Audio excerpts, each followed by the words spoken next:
Hello friends, I am Dr. Rashmi More, Associate Professor from Symbiosis Institute of Management Studies, Pune. In this video today, we are going to talk about investment banking. Today, investment banking has become a buzzword. It is one of the prestigious professions in the field of banking, finance, most particularly the capital markets. They offer financial rewarding positions in the banking and finance industry and are considered to be the most challenging and difficult career paths. Investment bankers, who they are? Oh, they are bankers who invest, right?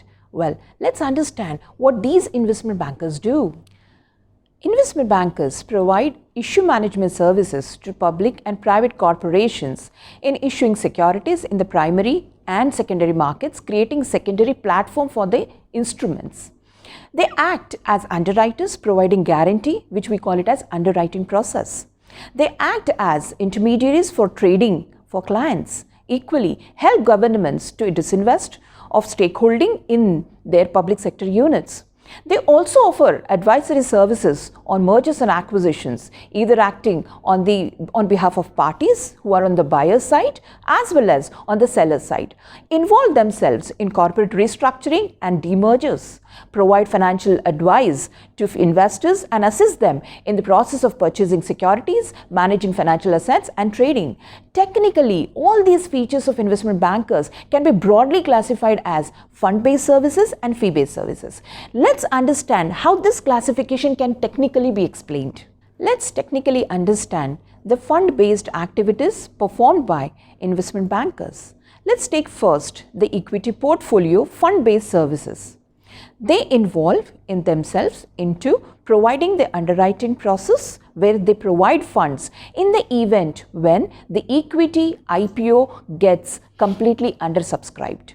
Second, we talk about bought deals where underwriters or the issue managers, they are completely going to purchase the securities of the company floating the IPO or FPO. And equally, they are involved in secondary market making, creating the platform for those securities which are issued in the market for the first time. They also involve themselves in the process of going for proprietary trading, which means they involve in participating into the purchase of capital market securities by investing their own capital. Let's move on to the second portfolio, fund-based service, which is called as debt portfolio. It is again the process of underwriting where the debt securities are issued by the companies, whether irrespective of public or private companies, and also involve themselves in creating the secondary market making process. Proprietary trading, investing in debt securities, bonds, debentures and other hybrid instruments where they are involving themselves into the process of purchasing those securities by investing their capital, their own capital. Then comes the debt services offered by underwriting process and involving themselves participating in derivatives market as well.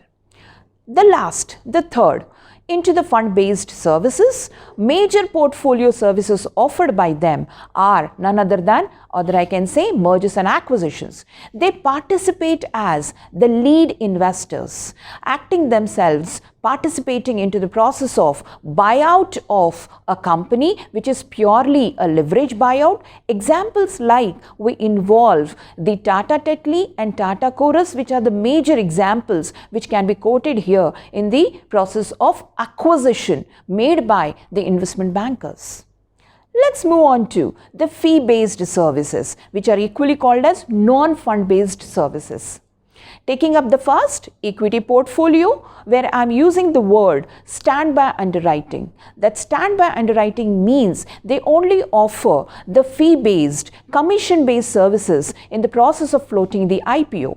Second, private placements where the securities are placed with select small group of investors. Securities business which involves broking, broking services, marketing, distribution and research. Undertaking the process of such helps the companies to float the IPO of equity stocks during the favorable conditions of market.